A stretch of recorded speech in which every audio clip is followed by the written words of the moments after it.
Hey, what's up you guys, and thank you for checking out this video. In this video I'm talking about why being crazy is a good thing. I know you're probably looking for medical school or residency videos, but this one's really important.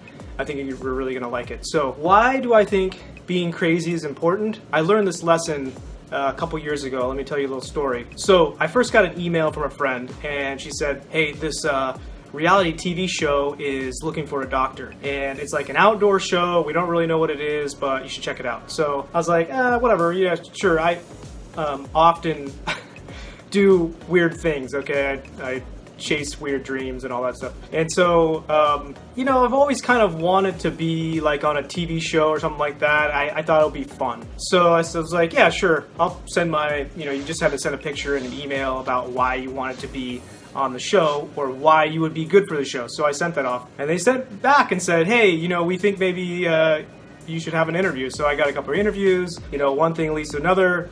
I go to LA. It was an interesting thing. I was sequestered in a hotel room for 3 days. I wasn't allowed to talk to anybody, to see anybody, all that stuff. It was really weird. But anyways, good experience. So I get on this TV show, and it's some of you guys may have seen it. It was The Island with Bear Grylls. This is 14 guys on a deserted island for 28 days, no food, no water, limited supplies, and it was an amazing experience. It was both really, really hard and really awesome at the same time. But when I was leading up to this, like, my family was like, why are you doing this? This is crazy. You're gonna go on an island with no food or water for 28, or I didn't even know how long. It was supposed to be up to 6 weeks, so they didn't even really tell us. So they're like, what's wrong with you? Why do you want to do this?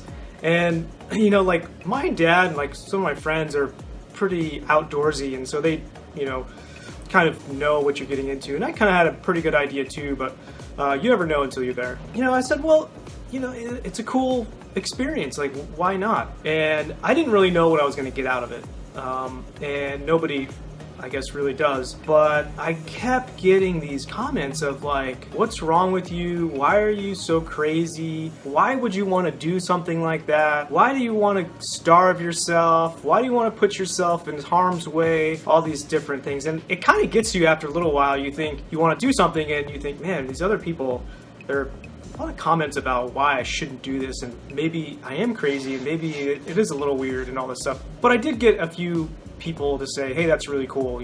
I wasn't allowed to talk about it before. I could tell like a couple people, and so I went on the show, and I got back, and it was an amazing experience. And you want to tell everybody about your amazing experience, but you can't relay that in words. And so it was a little bit of a letdown until the show aired.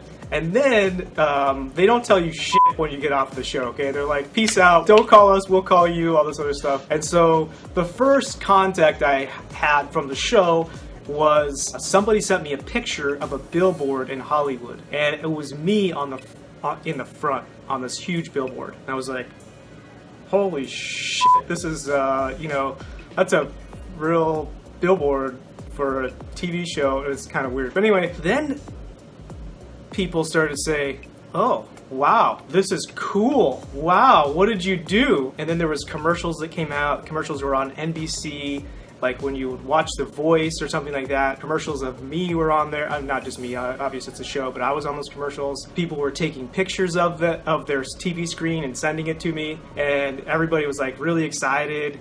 And it was cool. And then the show, like, actually it wasn't that great. It was okay, I thought. There was a lot of great stuff in that we did during that month that wasn't on the show. So anyway, it was a little bit disappointing. But after the show, or during the show when it was on, my family got a lot of calls, and I got a lot of calls and emails and text messages, can't talk, from people that I haven't talked to in a really long time. That was really awesome because, when you don't talk to people for a long time, it's kind of weird. Like, you don't want to go, you don't have a reason to go call them up and be like, hey, what's going on? How have you been for 20 years? And I haven't talked to you, haven't called you, but,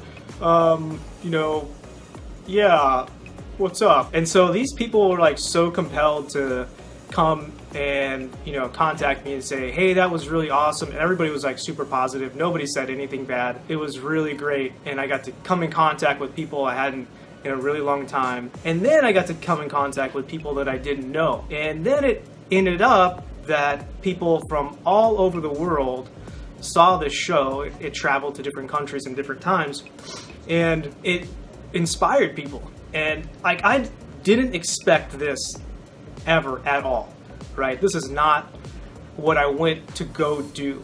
Like, I went to go do some selfish thing. I wanted to be on a TV show. That was selfish. I had no really other intentions. I just thought it'd be cool to be on a show. When I was 85, I could look back and be like, I was on a TV show. F you, you know? It's just a cool story to tell. This is the thing about being crazy. A lot of students from around the world started contacting me and saying, you're really inspiring, you kept your cool, I want to be like you, I want to be a doctor. I almost fucking cried. These kids are 14, 15, in India, Singapore, wherever, everywhere, Africa. This is amazing, right? Then this thing takes on a different life. Like, it's something else. It's not just you anymore, like, it's other people. When you're able to help other people in a big way like that, you know, it gives your life a different meaning. You know, that's the thing about being crazy. Number one, when people tell you you're crazy, don't fucking listen to them. Number two, if you have something that's gnawing inside of you, you need to follow that, okay? It doesn't matter how selfish it seems, because you don't know what's gonna come of it. You know, I think the lesson for that, for me, was that, you know, everybody has these desires and we don't know where they come from or why we have them. But, you know, I think you really should pay attention to them. And actually Steve Jobs, you know, did like a keynote at a college graduation where he touched on something like this. Your heart already knows the right answer and you should just follow, basically something like that. But he was right, and you don't really understand that. It's tough to grasp that and say, yeah, I should do it when you have all this adversity in your face. I just wanted to reiterate that. I wanted to tell you that story. So maybe if you want to go to medical school, people tell you you're crazy, you know, you want to become a cardiac surgeon and you live in Mumbai and nobody thinks you can do it and they think you're stupid, it doesn't matter. You just follow what your heart or your brain or whatever it is telling you to do, because you never know how that's going to turn out. If you don't, you're not going to be happy with yourself, and you'll always wonder, geez, I should have done X. You know, I really wanted to do this, but I let everybody talk me out of it. You know, really what they're doing is they're telling you no, you're crazy, because they didn't follow their dream. They're trying to figure out why, they're trying to rationalize why they didn't follow their dreams, because everybody has them. I hope that you kind of understand what I'm saying. You know, always follow your heart, always do what you think is right. Gary Vaynerchuk always says, it's always the right thing to do the right thing, or something like that. Anyway, I thought that was cool. So, I hope you like this video. If you do, that'd be awesome if you subscribe to my channel, and maybe share it with a friend, that'd be great too, and I'll see you in the next one. Take care.